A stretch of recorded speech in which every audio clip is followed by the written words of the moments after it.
eso, eso. This is used to say from, and it is also used to say in or at to indicate a location of an action. So that is eso. Next is kaji. Again, it's kaji.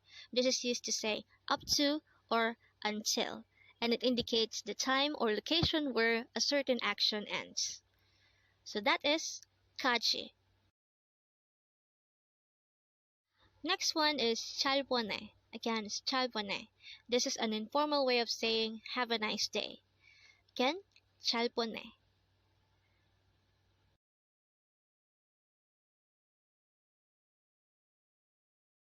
Next word is nodo. Again, it's nodo. And this is used to say you too. Again, nodo is you too.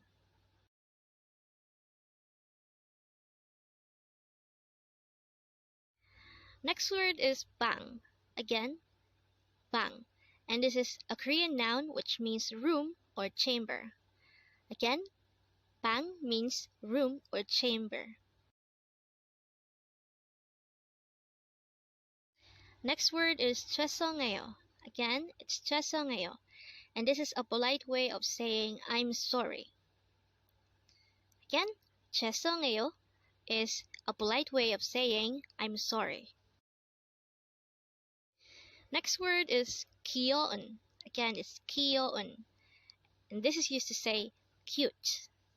Again, 귀여운 is used to describe something as cute.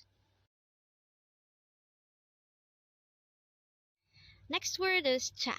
Again, it's cha. And this is used to call a car or tea in Korean. Again, cha is a noun which means car or tea. Next word is yangpa. Again, it's yangpa. This is a noun which means onion. Again, yangpa means onion.